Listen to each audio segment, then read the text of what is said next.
र अब यसपछिको समय म माधव राउत दिन चाहन्छु। उहाँलाई ताली बजाएर हामी स्वागत गर्छौँ।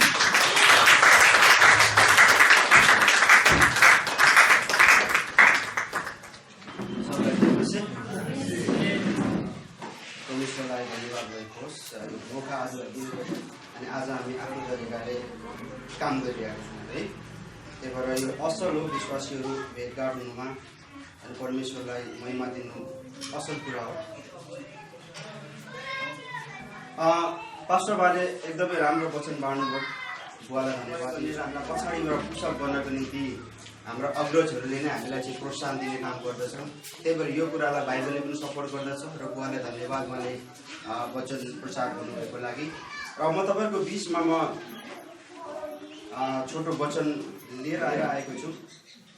तपाईँ हामीलाई थाहा छ एउटा मण्डली स्थापना गर्नु र मण्डलीलाई चलाउनु भन्ने कुरो चाहिँ सबैभन्दा महत्त्वपूर्ण कुरो परमेश्वरको राज्यको लागि। त्यही भएर परमेश्वरले अगुवाहरू पास्टरहरू एल्डरहरू चाहिँ चुज गर्नुहुन्छ। परमेश्वरले पुरानो नियमबाट हामीले हेर्छौँ भनेदेखिबाट अगुवाहरूलाई अगमवक्ताहरूलाई बारम्बार नियुक्ति गरेर चाहिँ हरेक चोटि विश्वासीहरू त्यतिखेरको समयलाई अहिलेको शब्दले भन्नु विश्वासीहरूलाई चाहिँ उहाँले चाहिँ के गर्नुहुन्थ्यो कम्फोर्ट गर्नुहुन्थ्यो होइन। उहाँले त ताडना दिनुहुन्थ्यो यो गलत काम गरिस् यो गरिस् त्यो गरिस् भनेर लिडरहरू पठाउनुहुन्थ्यो। आज त्यही प्रकारको लिडरहरू भनेको चर्चको पास्टर एल्डर र त्यसैबाट डिकन्सहरू हुन्। अब तपाईँ र हामीलाई थाहा छ पास्टर एल्डर डिकनले त आफ्नो कर्तव्य पुरा गर्नुपर्छ मण्डली विकासको लागि होइन, मण्डलीलाई अघि बढाउनको निम्ति। पास्टर एक्लैको जिम्मेवारी पनि होइन। त्यही भएर हामीले एल्डर र डिकनलाई लिन्छौँ। त्यो भएको कारणले गर्दाखेरि यदि अब सबै कुरा पास्टर एल्डर र डिकनले गर्ने भने विश्वासीको काम के त शनिबार तालिम बजाउने मात्र त होइन होला होइन। आज तपाईँहरूको विषयमा हामी विश्वासीले चाहिँ मण्डलीको सदस्यता भइसकेपछि अर्थात् यसुलाई विश्वास गरिसकेपछि हो यो मेरो मण्डली हो भन्ने भइसकेपछि तपाईँ र मेरो उत्तरदायित्व त के हो होइन। हामीले कसरी चाहिँ एउटा मण्डलीलाई चुस्त दुरुस्त राख्न सक्छौँ, कसरी यो मण्डलीलाई चाहिँ एकतामा बाँध्न सक्छौँ अथवा यो मण्डलीलाई कसरी चाहिँ हामीले मजबुती बनाउन सक्छौँ, कसरी चाहिँ यो मण्डलीलाई एक्सपान्ड गर्न सक्छौँ भन्ने चाहिँ हामीले कहिले सोचेका छौँ या छैन। हाम्री यो संसारमा र परमेश्वरले हामीले राख्नुको एउटै उद्देश्य भनेको चाहिँ उहाँको एउटै बिजनेस हो आत्मा बचाउनु है। अब यसो भन्दै गर्दा म तपाईँहरूलाई पोइन्ट वाइज भन्छु, याद राख्नु होला। छोटो छ। पहिलो कुरा तपाईँ र हामी मण्डलीमा होइन विश्वासीहरूले गर्ने कामहरू भनेको चाहिँ के त एउटा कुरो भेला हुने हो होइन, अर्को कुरो आफ्नो विश्वासको रक्षा गर्ने कुरा हो, प्रतिरक्षा गर्ने कुरा हो। म आउँछु अहिले विषयमा, तपाईँलाई बुझावट भन्दैछु। तेस्रोमा हो तपाईँसँग भएको आत्मिक वरदानलाई मण्डलीलाई चाहिँ सुसज्जित बनाउने अर्थात् मण्डलीलाई चाहिँ आफ्नो ज्ञान र वरदानद्वारा चाहिँ सहयोग गर्ने होइन। अनि त्यसै गरी पवित्रताको पालन गर्ने, होलिनेस भन्छ होइन। हामी आफू पवित्र छौँ कि छैनौँ भन्ने कुरालाई पनि हामीले हेर्ने। अनि त्यसपछिबाट पाँचौँ कुरा छ मण्डलीमा एकता कायम गर्ने। छैटौँ कुरा छ दिने बानी होइन, गिभिङ भन्छ त्यसलाई। अनि सातौँ कुरा छ प्रेमको कुरा आयो। अनि आठौँ कुरा छ सुसमाचार प्रचारको कुरा आयो होइन। प्रेम सुसमाचारका कुराहरू हाम्रो बुवाले भनिसक्नु भएको छ। अब यही कुरालाई तपाईँले सुनिरहेको कुरा हो, यो कुरा हामीले बारम्बार सुनिरहेको कुरा हो र कतिपय यस्तामा सुन्दा गर्दा नि बिर्सिपठाएका हुन्छौँ है। तपाईँलाई मैले भने भेला हुने, आफ्नो विश्वासको रक्षा गर्ने, त्यसपछि आफ्नो आत्मिक ज्ञान वरदानले मण्डलीलाई सुसज्जित तुल्याउने, पवित्रताको पालन गर्ने, अनि मण्डलीमा एकता कायम गर्ने, दिने, अनि त्यसपछि एकले अर्कालाई प्रेम गर्ने र सुसमाचार प्रचार गर्ने। तपाईँले याद गर्नु होला यी कुराहरू, किन भन्दा कतिपय अवस्थामा यी कुराहरू नहुँदाखेरि एउटा मण्डली चाहिँ तपाईँको चाहिँ के हुन्छ त भन्दाखेरि लङ्गडो भइरहेको हुन्छ। हामीले हाम्रो घर परिवारलाई नै हेरौँ। यदि एउटा बाउ आमा अनि छोराछोरी भएको परिवारमा चाहिँ यदि त्यसलाई कसरी चाहिँ सस्टेन गराउने र कसरी चाहिँ अघि बढाउने भन्ने प्लान गर्दैन भनेदेखिबाट त्यो घर धर्मरो हुन्छ। त्यो घर जतिसुकै मजबुत भए तापनि यदि स्ट्राटेजी र प्लान छैन भनेदेखिबाट अनि त्यहाँनिर आमाको एकतिर गर्ने, बाउले एकतिर गर्ने, छोरा अर्कोतिर गर्ने भने त्यो घर हुँदैन। र यो मण्डली त अझ त्यो घरभन्दा पनि बढी हो, किनकि यो हाम्रो जिम्मेवारी हो परमेश्वरले दिनु। कतिजनाले यी कुरालाई होइन साधारण रूपमा लिनुहुन्छ होला, तर म साधारण रूपमा लिन्छु, किनकि बाइबलले भनेको छ शिक्षकमा सबैभन्दा बढी उत्तरदायित्व वहन गर्नुपर्छ र सबैभन्दा बढी चाहिँ यिनीहरूको चाहिँ न्याय हुन्छ भनेर बाइबल पुस्तकले भन्दछ। बुझ्नुभएको होइन? त्यही भएर यो कुरालाई हामीले खेलाचीमा र मण्डलीमा हुन्छ। मैले तपाईँलाई भने भेला हुने बानी भने, अब भेला हुने बानी तपाईँले हिब्रू 10:25 हुन्छ भने लेख्नुहोस्, म भर्सहरू पढ्दिनँ होइन। हिब्रू 10:25 छ। त्यसपछि लेवीको पुस्तक 26:3 देखि 10लाई तपाईँले हेर्नुहोस्, अनि इजिकल 20:19 र 20लाई तपाईँले हेर्नुहोस्, प्रस्थान 15:26लाई तपाईँले हेर्नुहोस्। अब यो भेला हुने बानी भनेको चाहिँ कस्तो हो त भन्दाखेरि यो अहिले नयाँ नियममा आएर मात्र यो कुराहरू लागू गरिएन, यो पुरानो करारदेखि नै लागू गरियो। जब पुजारीले चाहिँ परमेश्वरको आराधना गर्नुपर्छ भनेर चाहिँ जब उर्दी जारी गर्थे, कोही पनि मान्छे घरमा बस्दैनथे, आउनै पर्थे परमेश्वरको भवनभित्र। अनि उनीहरू सबजना भेला भएर चाहिँ एकअर्काले चाहिँ भेला भएर चाहिँ परमेश्वरलाई चाहिँ महिमा दिने कामहरू त्यतिखेर गर्यो। र अहिले हाम्रो नयाँ नियमको मण्डलीमा पनि भेला हुनु जरुरी छ होइन। अब यसमा दुई प्रकारका विश्वासीहरू भेटिन्छन्। एक प्रकारको विश्वासी कस्तो भेटिन्छ भन्दाखेरि शनिबार चर्च किन जाने, घरमै बसेर चाहिँ परमेश्वरलाई सम्झिने, बाइबल पढ्ने, चर्च जानै पर्दैन भन्ने एउटा मानसिकता बोकेको विश्वासी भेटिन्छ। अर्को मानसिकता बोकेको विश्वासी के भेटिन्छ भन्दाखेरि शनिबार चर्च जाउँ अनि आइतबारदेखि शुक्रबारसम्म चाहिँ आफूले मन लाग्दै गरौँ भन्ने चाहिँ विश्वासी भेटिन्छ। यो दुइटै गलत हो। तपाईँ शनिबार चर्च आएर अनि आइतबारदेखि शुक्रबारसम्म गलत गर्छु भन्नु पनि गलत हो होइन। म चाहिँ शनिबार चर्च जानमा घरमै बसेर सङ्गति गर्छु, त्यो पनि गलत हो। किनभने हामी भेला हुनु, तपाईँ घरमा एक्लै बस्नुभयो भनेदेखिबाट तपाईँ डिप्रेसनमा पर्न सक्नुहुन्छ, तपाईँलाई सरसल्लाहको खाँचो हुन्छ, कहिले हात मिलाएर प्रार्थना गर्ने ती सब कुराहरूको खाँचो हुन्छ र त्योभन्दा बढी तपाईँलाई मोटिभेट गर्नको निम्ति वचनको खाँचो हुन्छ। त्यही भएर मण्डलीमा हामी विश्वासीहरूको कर्तव्य के त भन्दाखेरि भेला हुन नछोडौँ। तपाईँले आइतबारदेखि शुक्रबारसम्म जति सुकै काम गर्नु होला, तपाईँले दाउराको भारी भारी बोकेर तपाईँ चाहिँ शुक्रबारसम्म थाक्नु भएको होला, तर शनिबार मण्डलीमा आउनुहोस्, किनकि के परमेश्वरले तपाईँको निम्ति केही न केही आशिष राखिदिएको हुनुहुन्छ। त्यही आशिष प्राप्त गर्नको निम्ति हामी आउने हो है। त्यही भएर हामी विश्वासीहरूले गर्नुपर्ने पालनमध्ये एउटा कुरा भनेको चाहिँ भेला हुनु पनि र भेला हुनु जरुरी छ, किनकि यो परमेश्वरको नै नियम हो। म पुरानो करारलाई पुरै एक्सप्लेन गरेर म तपाईँहरूलाई म चाहिँ देखाउन चाहिँ चाहदिनँ। तपाईँले मैले अघि भन्दाखेरि सरस्वती बुझिसक्नु होला। दोस्रो कुरो आफ्नो विश्वासको रक्षा गर्नु। आफ्नो विश्वासको रक्षा गर्नु भनेको कारण के हो त भन्दाखेरि तपाईँ चाहिँ धुरुन्धार तपाईँ चाहिँ रक्षाशास्त्री बन्नु भन्न खोजेको होइन मैले यहाँ, तर तपाईँले विश्वास केमा गर्नु भएको छ भन्ने कुराको चाहिँ हेक्का राख्नु पर्यो। तपाईँले यदि कसैले तपाईँलाई सोधिहालेको खण्डमा तपाईँले ऊ गर्ने होइन, तर स्ट्रेट फरवार्ड भएर चाहिँ तपाईँले चाहिँ के गर्नुपर्छ, मेरो विश्वास यो हो, मैले येशूलाई यस कारण विश्वास गर्छु, चारवटा सुसमाचारको पुस्तकमा येशूको बारेमा यो भनेको छु, हाम्रो विश्वास यो हो भनेर चाहिँ तपाईँले हामीले चाहिँ विश्वासीले चाहिँ स्पष्ट भन्नुपर्ने हुन्छ। अर्थात् कतिपय मण्डलीमा के हुन्छ त, मण्डलीको आफ्नो विश्वासको सार हुन्छ, त्यो विश्वासको सारलाई न त तपाईँले दिमागमा राख्न सक्नुहुन्छ। कसैले सोध्यो भनेदेखिबाट तपाईँले येशूलाई किन विश्वास गर्नुहुन्छ, साधारण उत्तर दिनुहोस्, म येशूलाई विश्वास गर्छु, बुधा नम्बर 1, 2, 3, 4, 5, 6 यी कारणले गर्दाखेरि म विश्वास गर्छु। आज कतिपय मण्डलीमा ती कुराहरू एउटा सानो 20औं वर्ष, 22औं वर्ष, 10औं वर्ष विश्वासी भइसक्दा पनि ख्रिस्टमा हामी परिपक्व नभएको कारणले गर्दाखेरि धेरै पटक समस्या आइरहेको छ। त्यो समस्या हाम्रो आफ्नो कारणले गर्दाखेरि आयो।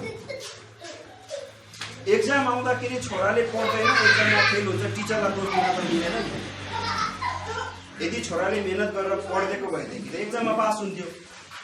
त्यही भएर हामी विश्वासीले पनि, तपाईँ र हामी शनिबारे विश्वासी मात्र नबजाउँ, ताली बजाउने मात्र नहौ, तपाईँले आफ्नो दायित्व, आफ्नो कर्तव्य पनि तपाईँले बुझ्नुपर्ने। तपाईँले विश्वास किन गर्नुभयो यसलाई भन्ने कुरामा जबसम्म तपाईँ परिपक्व बन्नुहुन्न, तपाईँ चाहिँ हावाको झोका जस्तो हितोपदेशको पुस्तकले भनेअनुसार त्यसलाई चाहिँ हावाले यताउता गर्दै पास सुकेको पास जस्तो उडाएर लान्छ भनेको। किन त भन्दाखेरि कुनै पनि अन्य जाति मान्छेले तपाईँलाई प्रश्न गर्यो भनेदेखिबाट तपाईँको विश्वास धर्मराउँछ, किनकि तपाईँ कन्फिडेन्ट हुनुहुन्न। हामी कतिपय लैलेमा लागेर विश्वासी बनेका हुन्छौँ, कतिपय 7औं 8औं वर्ष हामी विश्वासी भयौँ लैलेमा लागेर। त्यही भएर यी बानी छोडौँ। के हुनु पर्यो, तपाईँले जुन कुरामा विश्वास गर्नुभएको त्यसको रक्षा गर्नको निम्ति, अर्थात् त्यसमा चाहिँ तपाईँ चाहिँ परिपक्व हुनु पर्यो। तपाईँ थियोलोजी पढ्नुपर्छ भन्ने छैन। मण्डलीको एउटा विश्वासको सार हुन्छ, त्यसलाई कण्ठ गरेर राख्नु।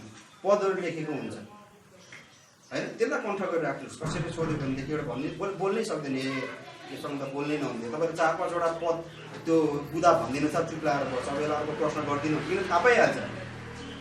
बुझ्नुभयो कि? त्यही भएर परिपक्व क्रिस्चियन हुनुपर्छ। परिपक्व क्रिस्चियन भयो भनेदेखिबाट मण्डलीलाई पनि फाइदा हुन्छ, तपाईँ आफैलाई पनि फाइदा हुन्छ। नभएदेखि 20 वर्ष विश्वास गर्नुहोस्, तपाईँ हावाको सुकेको पात जस्तो हुन्छ। जतिखेर पनि तपाईँलाई चाहिँ अलिकति ठुलो हावा उडेर आयो भने उडाएर लिएर जान्छ। धेरै यस्तो भइरहेको छ मण्डलीहरूमा होइन। अब यसको पद तपाईँले एफिसी 4:13 अनि 14, फिलिपी 1:9 र 10 अनि पहिलो योहन्ना 4:1-6 है, धेरै पदहरू छन्। मैले तपाईँलाई पदहरू भनिदिएको मात्र छु। अनि अझै हेर्नुहुन्छ नि गलाती 1, यसलाई चाहिँ अलिकति म इम्फोसाइज गर्छु। त्यहाँ के भनेको छ, अरू कुनै सुसमाचार छैन।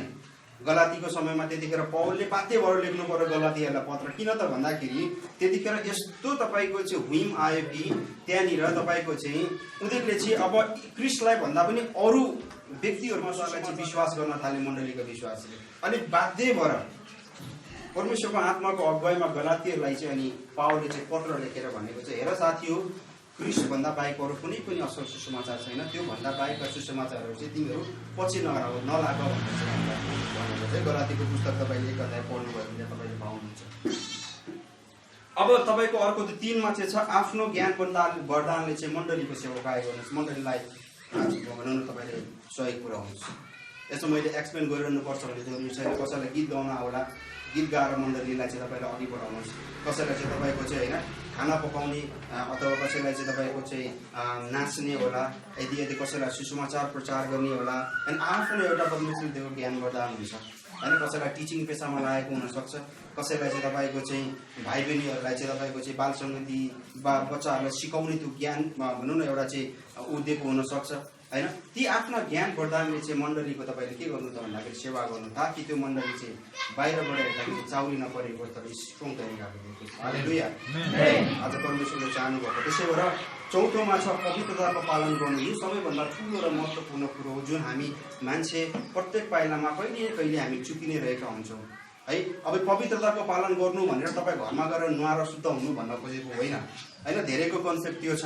त्यो भएको कारणले गर्दाखेरि यहाँ पवित्रता भन्न खोजेको कारण के त भन्दाखेरि तपाईँ चाहिँ परमेश्वरको वचनमा दिनानुदिन हिँड्नुहोस् भनेर होइन। भजन सङ्ग्रह 119 को तपाईँको चाहिँ 9ले के भन्छ त भन्दाखेरि म कसरी चाहिँ पवित्र हुन सक्छु त भन्दाखेरि परमेश्वरको वचनलाई हृदयमा राखेर पवित्र हुन सक्छु भन्न खोजेको हो नि त। अनि कहिलेकाहीँ होइन अलिकति कच्चा खालको अलिकति चाहिँ परिपक्व 20 वर्ष भएर परिपक्व नभएर खाइदिउँ न चाख्दिउँ न भनिरहेको हुन्छ नि। हो त्यस्तो अवस्थामा चाहिँ परमेश्वरको वचनले काम गरिहाल्छ, एक्टिभेट भइहाल्छ। भाइ त्यो यस्तो है गलत हो, त्यो यस्तो है गलत हो। अनि त्यसले तपाईँलाई चाहिँ शुद्धताको मार्गमा लिएर जान्छ भन्न खोजेको। हामीले दिनानुदिन गल्ती गर्छौँ होइन। त्यही भएर येशू ख्रीष्टले 7 गुणा 70 पल्ट भनेको अनलिमिटेड हो। त्यो हामीले यो 7 गुणा 70 पल्ट हामीले सानातिना भुल त्रुटि गरिरहेका हुन्छौँ मानवीय स्वभाव भएको कारणले गर्दा। तर पवित्र हुनको निम्ति चाहिँ ठुल्ठुलो दुष्ट कार्यहरूमा नफस्नको निम्ति चाहिँ तपाईँ र मलाई बचाउने एउटै मात्र माध्यम भनेको चाहिँ परमेश्वरको वचन नै। नत्रदेखि तपाईँलाई थाहा हुँदैन तपाईँले गलत के गरिरहनु भएको छ, सही के गरिरहनु भएको छ भन्ने कुरा तपाईँलाई थाहा हुँदैन। 20 वर्ष तपाईँले बाइबल के अरे विश्वासी बोल्नुहोस् तर बाइबल तपाईँले 1 वर्ष पनि नछोड्नु भएको होस्, त्यो मान्छे सिर्फ के भन्छ तपाईँको चाहिँ नाम मात्रको चाहिँ क्रिस्चियन हो। अझ धेरैजनाले त्यस्तै गरेको छ होइन। अनि अब तपाईँले अब कोही काममा हुनुहुन्छ भने वचनहरू डाउनलोड गर्नुहोस्, नेपाली वचन होला, इङ्ग्लिस वचन होला, वर्शिपका सङ्गहरू डाउनलोड गर्नुहोस्, गीत गाउनुहोस्। माइन्डलाई चाहिँ परमेश्वरको ओडिङले चाहिँ त्यसलाई चाहिँ तपाईँले चाहिँ कोटेड गरिराख्नुहोस् होइन, ताकि तपाईँ हर समय चाहिँ इनर्जाइज हुन सक्नुहुन्छ। अनि अब अर्को 5औँमा छ त्यो मण्डलीमा एकता कायम गर्नुहोस्। एकता कायम गर्ने काम पास्टर र एल्डर्स र डिकन्सको मात्र होइन, मण्डलीको पनि हो। अब थुप्रै कारणले फुट आउने थुप्रै कारणहरू मध्येमा चाहिँ यो एकता हुन नसकेर पनि हो। एउटा कुरा के हुन्छ त भन्दाखेरि 100 जना 500 600 जना भएको विश्वासीमा पास्टर एल्डर डिकनले सबैको चित्त बुझाउन सकिँदैन। बुझ्नुभयो कि भने यो ध्रुव सत्य कुरा हो। मोसाले पनि आफ्ना इजरायलीहरूको सबैको चित्त बुझाउन सकेको थिएन। त्यही पनि परमेश्वरले भने त किन चिन्ता गर्छस्, म छु भन्नुभयो। त्यो भएको कारणले गर्दाखेरि कतिपय अवस्थामा के हुन्छ त हामी विश्वासीले चाहिँ मण्डलीलाई कसरी जागरुक र कसरी अघि बढाउने भन्दाखेरि अब विश्वासीको हातमै हुन्छ। के त भन्दाखेरि एकता कायम गर्ने।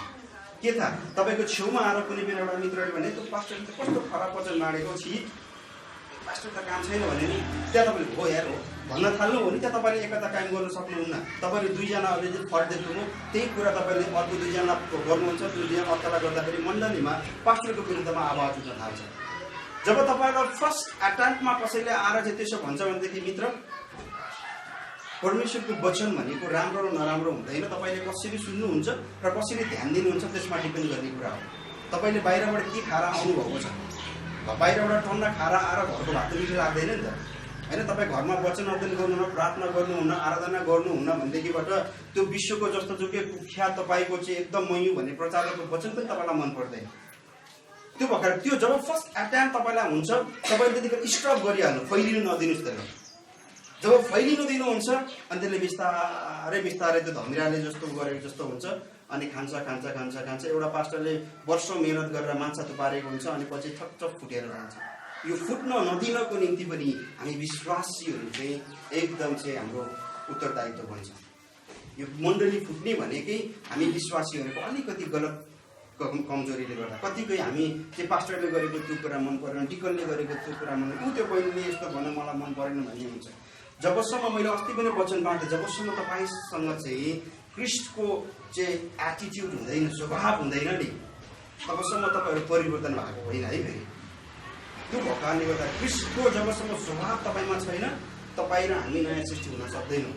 अनि जब तपाईँ र मसँग क्रिस्टको स्वभाव छ, अरू कसैले तपाईँकै छेउमा बसेको अर्को मित्रको विरोध गर्छ भने तपाईँले स्टप गरिहाल्नुहुन्छ, मित्र तपाईँले भयो चाहिँ कि किन विरोध गर्दै हुनुहुन्छ, आउनुहोस् हामी प्रार्थना गरौँ। एउटा ठुलो दुर्घटना हुनबाट बच्यो नि होइन। त्यो भएको कारणले गर्दाखेरि हामी विश्वासी मण्डलीलाई जसरी एउटा घरलाई मजबुत बनाउनु निम्ति जसरी बाउको भूमिका हुन्छ त्यति नै ठुलो आमाको भूमिका पनि हुन्छ। अनि मण्डलीलाई जसरी युनिटीमा राख्नु जसरी पास्टर र एल्डरको भूमिका हुन्छ, त्योभन्दा पनि अझ बढी विश्वासीहरूको भूमिका ठुलो हुन्छ। कहिलेकाहीँ पास्टर एक्लै पर्छ, विश्वासीहरू एकजुट हुन्छ, बिचरा पास्टर एक्लै पर्छ, पास्टरले के गर्ने। तर जब विश्वासी पास्टरको समूहमा भएर एकजुट हुन्छ, पास्टरलाई एल्डर्सलाई डिकनलाई दबाउन कसैले पनि सक्दैन। त्यो युनिटी हो। हालेलुया। कुरा तपाईँहरूले चाहिँ याद राख्नु। अर्को दिने बानी। अब दिने बानीमा म जान्न, गरिब दुःखी होइन, तपाईँको चाहिँ अलिकति भोका नाङ्गाहरूलाई मण्डलीमा असहाय भएकोलाई दिने बानी गर्नुहोस्। तपाईँले अलिकति दिएर तपाईँसँग 500 छ भने 100 रुपियाँ दिएर तपाईँलाई घटी रकमी हुने होइन। कतिपय अवस्थामा मण्डलीमा हामीलाई थाहा हुँदैन, तर कतिपय अवस्थामा मण्डलीका विश्वासीहरू चाहिँ के हुन्छ भन्दा भित्रभित्रै पोलिरहेको हुन्छ, घरमा खानलाई चामल हुँदैन, हामीसँग हुँदैन। र हाम्रो विश्वासीहरू पनि कतिपय अवस्थामा के हुन्छ त भन्दाखेरि आफूसँग नभएको कुरा पास्टरसँग आएर सेयर गर्नुहोस्, एल्डरसँग डिकनसँग आएर सेयर गर्नुहोस्। यो गरिँदैन। किन त भन्दाखेरि हामीलाई त्यो लाजले छोपेको छ। लाजले किन छोप्ने? एउटा परिवार मान्नुहोस्। तपाईँसँग चामल छैन, समस्या परेको छ भने आएर भन्नुहोस् होइन। एउटा तपाईँको आफ्नो लिडर्सलाई भन्नुहोस्, त पास्टरलाई आएर भन्नुहोस्। हामी भनेको एकतामा हातमा हात मिलाएर जाने हो। तपाईँ भोकै बसेर हामी अगाउनु भनेको हामीले थाहा नपाउँदाखेरि त छुट्यो होला होइन। थाहा पाइ पनि तपाईँ भोको राखेर हामी खानु भनेको त हाम्रो कमजोरी हो।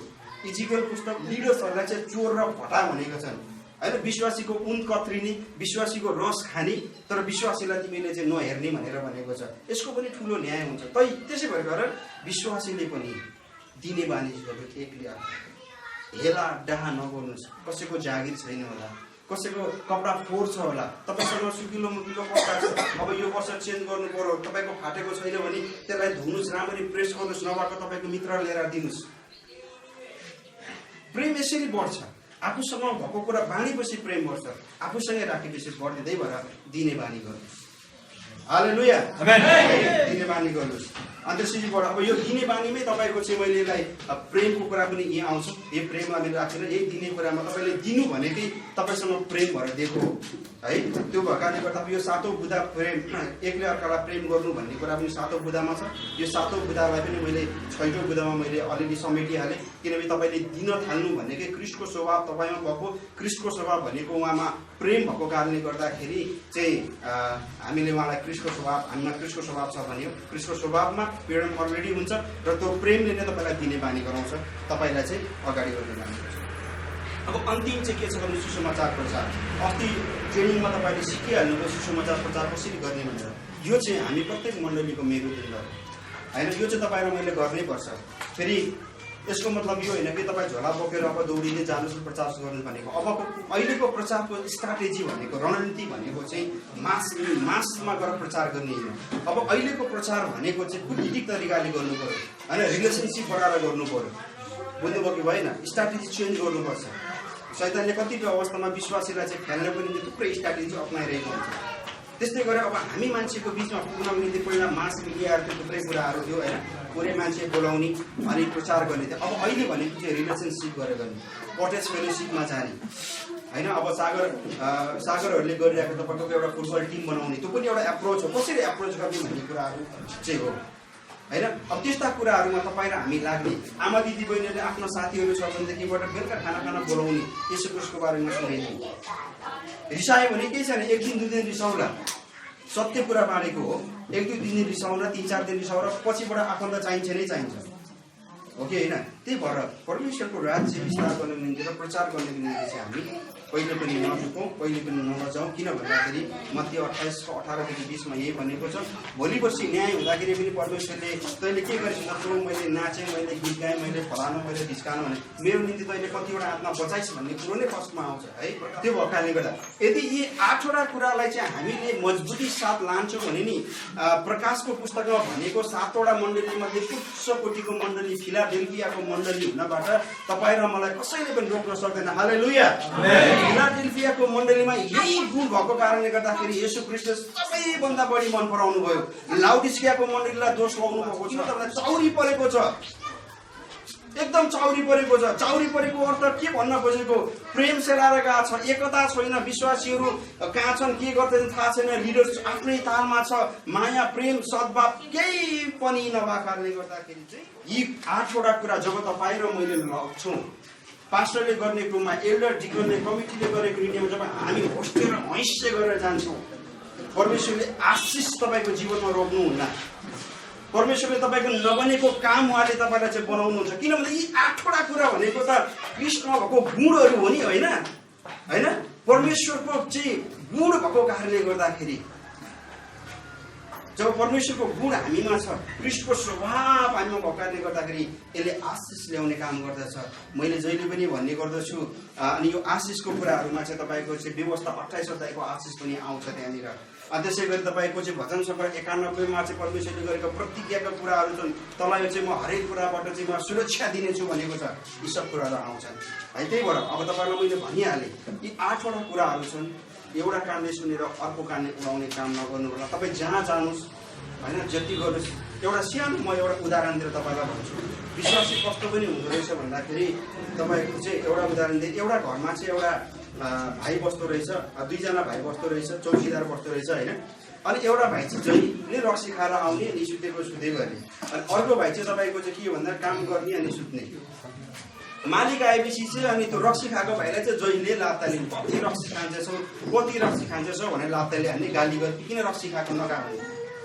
त्यो अब रक्सी खाने भाइलाई चाहिँ नपुगिनु पर्छ, साह्रो टेन्सन हुन्छ। होइन यो मालिकले कति मलाई मात्र पुग्छ हौ भनेर चाहिँ त्यसैबाट ठाउँ चेन्ज गरेर अनि फर्स्ट फ्लोरमा गएर चाहिँ सुतेछ। अब फेरि त्यो राति मालिक आएछ अनि यसो हेरेछ, कति यसलाई मात्र हिर्काउनु हो भनेर फेरि माथि गएर फेरि त्यसलाई हिर्काउनु भएको थियो। अनि हामी विश्वासीहरू त्यस्तै छौँ, पास्टरले यहाँ आउँछ रक्सी नखा, चुरोट नखा, जाम नखा भन्छ, कति गन गरेको यो पास्टरले त भन्छ, अर्को मण्डलीमा गएर पनि त्यही वचन सुनिरहेको हुन्छ होइन। त्यो भएको कारणले गर्दाखेरि हामी विश्वासीहरूमा चाहिँ कृष्णको गुण हुन आवश्यकता छ, अनि हामी परिवर्तन हुन्छौँ। हाम्रो मण्डली यदि चाउरी हुनबाट राज्य विस्तार गर्दै अघि बढ्छ। हालेलुया। धन्यवाद। परमेश्वरले तपाईँहरू सबैजनालाई आशीष दिनुभएको होस्।